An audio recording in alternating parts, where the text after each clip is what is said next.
So now you know the types of video you're going to create and you know what your workflow is going to be like. The next question is, what makes a great video? There are a number of answers to this question, and actually, what makes a great YouTube video is not necessarily the same thing as what makes a good video generally. But there are certainly some things that will help you to make your video more successful and more popular on YouTube. So follow these tips to take your video creation to the next level.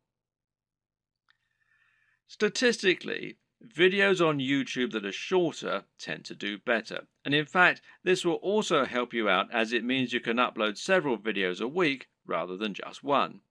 Now, how long is optimal? Well, generally, the official recommendation is that your video be between 3 and 3.5 minutes.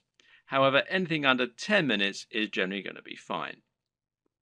There's a chance you might struggle with this, however. After all, a lot of people will find that they want to cram in lots of extra information and make their videos as informative as possible. And of course, this is a very admirable objective. The answer is not to make your videos less informative or less detailed. Instead, focus on breaking them down. If you have one video that covers every single aspect of brain training, then try to make 3 videos instead, each taking a different specific aspect of your subject matter.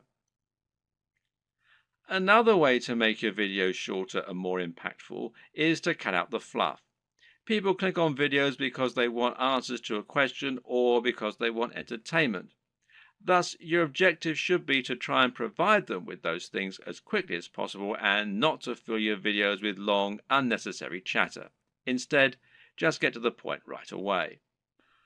The worst thing you can do is to film a video that makes you seem like someone who is completely bland and uninteresting. But unfortunately, this happens a lot.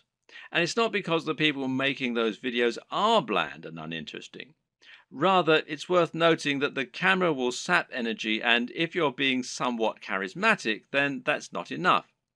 Be big, loud, and enthusiastic, almost as though you're acting what you're saying, and you'll find that it actually comes across as being a lot less over the top when you're watching it back. You just have to increase your energy levels.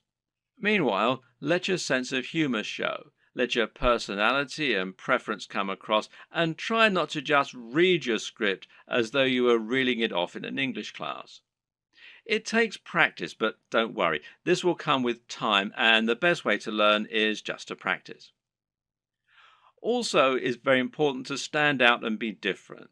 Try to offer something in your niche that isn't currently being offered, rather than just making a rehash of what's already out there. In other words, if you're making a fitness channel, then try to stay away from how to get abs videos. They're done to death, and there's too much out there already for you to really offer something new. How about posing a question that no one else has answered? Or maybe approaching a subject matter in a new way? You could create a training regime that's inspired by the movies. You could use an unusual item to work out with, or you could train in the rain. Either way, you'll be creating something that's unique and different, and that means that when people are scrolling through their YouTube home, they'll be more likely to pause when they come to your offering and perhaps try it out. We talked about this a bit already, but try to make sure that your video is high energy. In other words, avoid long pauses between your speech, avoid long static shots, and generally keep the movement up. And this is what will make your videos engaging and will keep people watching.